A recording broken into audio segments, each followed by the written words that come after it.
سیرت کے درس بالکل مختصر انداز میں پچھلے ہفتے میں ہم اور آپ یہاں تک پہنچ چکے تھے کہ اللہ کے نبی صلی اللہ علیہ وآلہ وسلم مکہ سے نکل کر کے غار ثور پہنچے. غار ثور میں جو چیزیں بیان کی گئی ہیں، چاہے وہ عنکبوت مکڑی اسپائڈر والا معاملہ یا کبوتر والا معاملہ ہو یا درخت والا معاملہ ہو، بتایا گیا تھا کہ اصولی طور پر یہ باتیں سنت سے صحیح طور پہ ثابت نہیں ہو پاتی ہیں. مزید یہ کہ اللہ کے نبی علیہ الصلوۃ والسلام 3 دنوں تک غار میں ٹھہرے رہے، 3 راتوں تک آپ غار میں ٹھہرے رہے، کیونکہ 3 دن جو ہوتے ہیں وہ کسی بھی چیز کو بھلانے کے لیے یا تھکنے کے لیے کافی ہوتے ہیں. اپنی زندگی میں دیکھیں گے کہ عام طور سے کوئی بھی چیز ہو اس طرح کی تو 3 دن کیا ہے، تھکنے اور بھلانے کے لیے کافی ہو جاتے ہیں. 4تھے دن سے صورتحال بالکل دوسری ہو جاتی ہے. تو 3 دن آپ صلی اللہ علیہ وسلم غار ثور کے اندر ٹھہرے رہے. اس ضمن میں ایک بات اور بھی ذکر کی جاتی ہے کہ اسماء بنت عمیس ڈیلی کھانا لے کر آتی تھی. اسماء بنت عمیس جو ابو بکر صدیق رضی اللہ تعالی عنہ کی صاحبزادی ہیں، وہ کھانا لے کر آتی تھی. صحیح بخاری میں جو بات ذکر کی گئی ہے وہ یہ ہے کہ انہوں نے کھانے کو اپنے دوپٹے سے باندھ دیا تھا. یہ صحیح بخاری کے اندر موجود ہے، لیکن یہ کہ ہر دن کھانا لے کر آتی تھی، یہ کسی صحیح روایت سے اس کا ثبوت نہیں مل پاتا ہے. اور اگر دیکھا جائے تو اس خطرے کے وقت اسماء رضی اللہ تعالی عنہ کا وہاں جانا اور آنا یہ اللہ کے نبی علیہ الصلوۃ والسلام کی خبر دینے میں معاون اور مددگار ثابت ہو سکتا تھا. اس وجہ سے بھی یہ جو بات ہے یہ درست اور صحیح نہیں معلوم ہوتی. اب آئیے دیکھیے، صحیح بخاری وغیرہ کی روایت میں موجود ہے کہ قریش کے لوگ ڈھونڈ کر کے تھک گئے اللہ کے نبی علیہ الصلوۃ والسلام کو. 3 دنوں تک خوب ڈھونڈا، اللہ کے نبی علیہ الصلوۃ والسلام تک پہنچ کر بھی آپ تک نہ پہنچ سکے. پھر انہوں نے کیا کیا، اس کو ایک الگ شکل دے دی. اور الگ شکل یہ دی کہ انہوں نے اعلان کر دیا کہ کوئی آدمی بھی اللہ کے پیغمبر کو یا ابو بکر صدیق کو پکڑ کے لے کر آئے گا یا قتل کر کے لائے گا، زندہ یا مردہ کسی بھی صورت میں، معاذ اللہ، تو اس کو 100 اونٹ دیے جائیں گے. یعنی ایک جان پر ابو بکر کو کوئی لایا تو 100، اللہ کے پیغمبر کو کوئی لایا تو من قتلہ او اسرہ، جو آدمی کیا ہے پکڑ کے لائے یا قتل کر کے لائے کسی بھی طریقے سے، اس کو یہ انعام دیا جائے گا. اس حدیث کے بیان کرنے والے راوی سراقہ بن مالک ہیں، جو اللہ کے پیغمبر کے بالکل قریب پہنچ چکے تھے. وہ کہتے ہیں فبینما انا جالس فی مجلس من مجالس قومی بنی مدلج، میں اپنی قوم کے لوگوں کے ساتھ بیٹھا ہوا تھا، زمانہ غربت کا تھا. 100 اونٹ بولے تو آج کے دور میں بڑا آدمی، اس زمانے کا بڑا آدمی.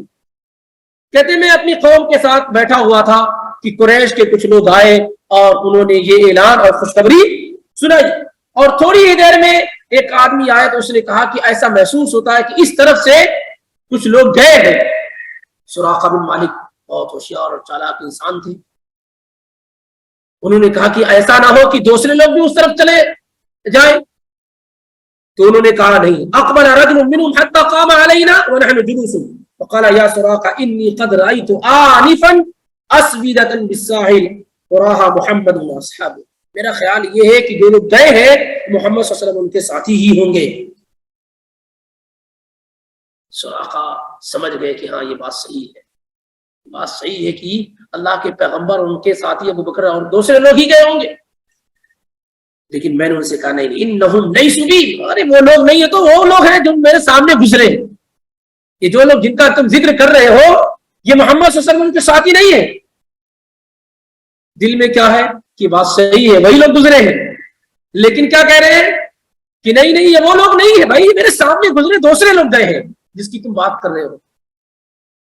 وَلَكِنَّكَ رَأَيْتَ فُلَانًا وَفُلَانًا، لیکن تم نے فلاں فلاں آدمی کو دیکھا ہے، محمد صلی اللہ علیہ وسلم نے. یہ لوگ تو میرے نگاہوں کے سامنے ہیں.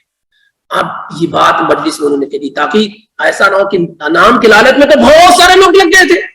اب اگر معلوم ہو گیا اس آدمی نے بتا دیا کہ میرا خیال ہے محمد صلی اللہ علیہ وسلم سارے لوگ ادھر چلے جائیں گے. کہتے ہیں پھر میں نے کیا کیا, اپنی لوڈی کو کہا کہ میرا سامان ریڈی رکھو اور گھر کے پیچھے کے حصے سے اسی طرف روانہ ہونا شروع ہو گئے جس کی طرف اس نے اشارہ کیا تھا. اور کہتے ہیں کہ بالکل میں اللہ کے نبی علیہ الصلوۃ والسلام کا پیچھا کرتے ہوئے بالکل آپ صلی اللہ علیہ وسلم سے قریب پہنچ چکا تھا. یہ دوسرا دن تھا. یہ کیا تھا؟ دوسرا دن تھا. اللہ کے پیغمبر صلی اللہ علیہ وسلم 3 رات وہاں رہے. پھر رات میں ہی اللہ کے نبی صلی اللہ علیہ وسلم غار ثور سے نکلے. پورے رات آپ ڈرائیو کرتے رہے, چلتے رہے. پھر دوسرا دن آیا, ظہر تک آپ چلتے رہے.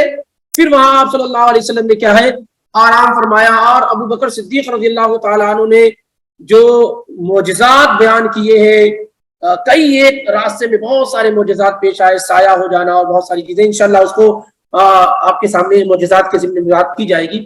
تو وہ سراقہ رضی اللہ تعالیٰ عنہ اللہ کے نبی علیہ الصلوۃ والسلام کا پیچھا کرتے کرتے بالکل قریب پہنچ چکے ہیں. اور اللہ کے نبی علیہ الصلوۃ والسلام آیات پڑھ رہے ہیں اور ابو بکر صدیق رضی اللہ تعالیٰ عنہ بار بار سراقہ کی طرف مڑ کر کے دیکھ رہے ہیں اور یہ کہہ رہے ہیں کہ بالکل قریب آ چکے ہیں. سراقہ بالکل کیا ہے, قریب آ چکے ہیں. تو اللہ کے نبی علیہ الصلوۃ والسلام نے ان کو کہا کہ ڈریے نہیں, لا تحزن ان اللہ معنا, آپ ڈرے نہیں, اللہ ہمارے ساتھ ہے. فدعا علیہ رسول اللہ صلی اللہ علیہ وسلم فرتطمت فرسه الى بطنها. اللہ کے نبی علیہ الصلوۃ والسلام نے جب اس کو اپنے سے بالکل قریب دیکھا اور ابو بکر صدیق رضی اللہ تعالیٰ عنہ کو خوف دیکھا تو کہا کہ ڈرو نہیں, اللہ ہمارے ساتھ ہے. اور پھر سراقہ کے لیے بد دعا فرمائی. ایسی پتھریلی زمین کے اندر بھی کیا صورتحال ہوئی, پیٹ تک وہ کیا ہے زمین میں دھس گیا. وہ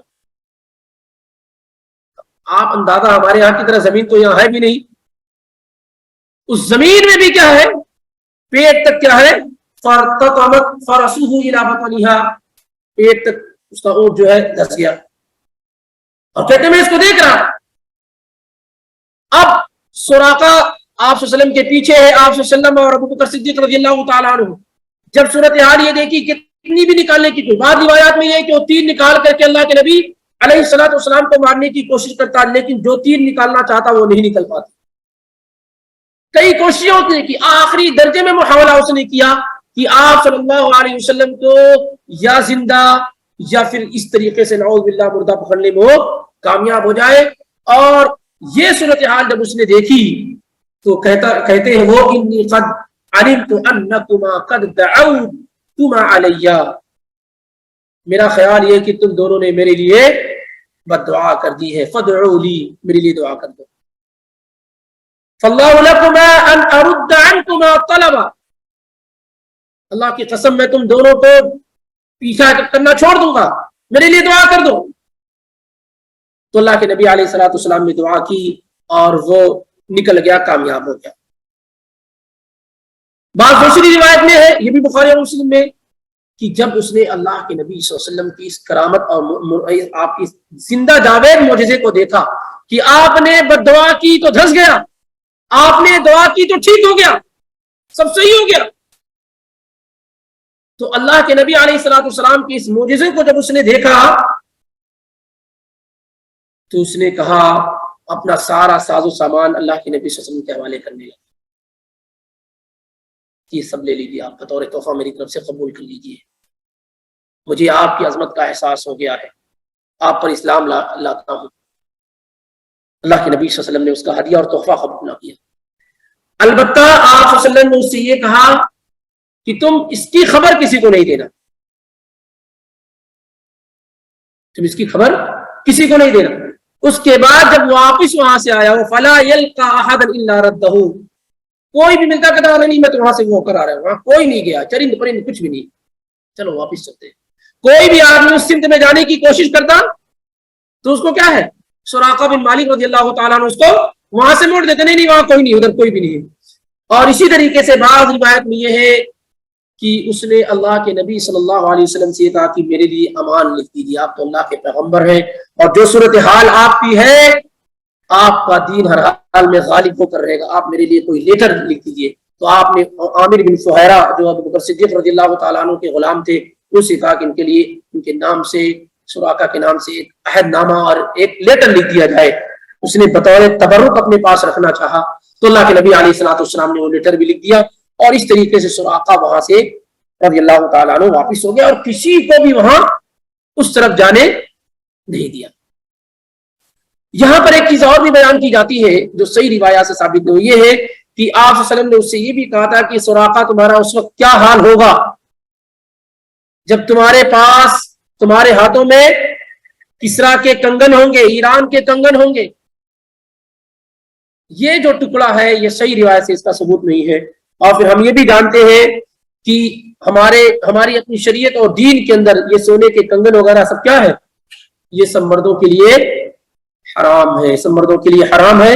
اس وجہ سے یہ جو حصہ ہے کنگن والا یہ بخاری اور مسلم میں بھی نہیں ہے اور اس کا ثبوت بھی صحیح طریقے سے نہیں مل پاتا ہے۔ تو آپ صلی اللہ علیہ وسلم کے پیچھا کرنے والے لوگوں میں بہت سارے لوگ تھے، لیکن سب سے قریب پہنچنے والوں میں جو شخص تھا وہ سراقہ بن مالک رضی اللہ تعالیٰ عنہ اور ذات جو بعد میں اسلام کی آغوش میں آ گئے۔ اور یہ بڑا لمبا واقعہ ان کا ہے سراقہ رضی اللہ تعالیٰ عنہ کا، بڑی ساری عبرتیں ہیں ان کے واقعات میں، اور یہ کہ اللہ کے نبی علیہ الصلوۃ والسلام جب معراج جانا ہوا تو سواری کا انتظام کیا گیا۔ سوال کئی ایک ہوتے ہیں کہ مکہ سے مدینہ جانے کے لیے اتنا پرخطر راستہ تھا تو براق نام کی کوئی سواری کیوں نہیں دی گئی آپ صلی اللہ علیہ وسلم؟ اتنے خوف اور خطرے کی حالت میں کیوں آپ صلی اللہ علیہ وسلم کو سفر کرایا گیا، وغیرہ وغیرہ بہت ساری چیزیں۔ دیکھیے اللہ رب العالمین تمام لوگوں کو یہ حکم دیتا ہے کہ وہ اسباب اختیار کریں، اسباب اختیار کریں، کوشش کریں، اس کے بعد اللہ رب العالمین پر توکل اور بھروسہ کریں۔ اللہ کے نبی علیہ الصلوۃ والسلام نے انسان ہونے کی حیثیت سے جتنے بھی دنیاوی اسباب ہو سکتے تھے اسے بچنے کے لیے سارے کے سارے راستے اختیار کیے، اور مزید یہ کہ اس کے بعد اللہ رب العالمین کے حوالے اپنے معاملات کو کر دیا۔ لیکن ایسا نہیں کہ آپ اللہ کے پیغمبر تھے تو آپ بالکل تانا شاہی کے انداز میں باہر نکلے، مجھ کو کون روک سکتا، نہیں، آپ نے 3 رات وہاں قیام کیا، مکہ سے بھی نکلے غار ثور کے لیے تو رات میں نکلے، پھر وہاں سے نکلے تو رات میں نکلے تاکہ لوگوں کو اس کا علم نہ ہو سکے۔ پھر مزید یہ کہ کئی ایسی چیزیں آپ نے اختیار کی تاکہ کفار مکہ آپ تک پہنچ نہ سکے۔ 3 دن آپ وہاں ٹھہرے رہے مکہ کے مدینے کے بالکل اپوزٹ ڈائریکشن میں تاکہ ان کا خیال یہاں نہ آئے۔ تو انسان ہونے کی حیثیت سے جتنی بھی تدابیر ہو سکتی ہیں وہ سب کے سب اللہ کے پیغمبر صلی اللہ علیہ وسلم نے اختیار کی، جس کا مطلب یہ ہوتا ہے کہ ان سب بہت سارے لوگ کہتے ہیں دعا دعا دعا، ہر چیز میں دعا، اسباب اختیار نہیں کرتے۔ اللہ سے دعا کریں ہمیں بھی ہدایت مل جائے، اللہ سے دعا کریں، آپ ہدایت کا راستہ اختیار نہیں کرتے، ہدایت کے جو اسباب اختیار نہیں کرتے، علمی محفل اور مجلس میں نہیں بیٹھتے ہیں، قرآن اور حدیث پڑھتے نہیں ہیں، علماء کے ساتھ رہتے نہیں ہیں، اور جب گفتگو کرتے ہیں تو کہتے ہیں آپ ہدایت، اللہ تعالیٰ ہدایت دینے والا، آپ ہمارے لیے ہدایت کی دعا کریں۔ ہدایت اللہ اسے دیتا ہے جو ہدایت کے راستے کو تلاش کرتا ہے، جو تلاش ہی نہ کرے گھر میں بیٹھی ہدایت مل جائے گی۔ کون ہے جس سے گھر میں بیٹھی ہدایت ملتی؟ ہدایت اللہ انہیں دیتا، والذین جاہدوا فینا لنہدینہم سبلنا، اللہ تعالیٰ کہتا ہے جو ہمارے راستے کے لیے کوشش کرتے ہیں ہم ان کو اپنا راستہ دکھلا دیتے ہیں۔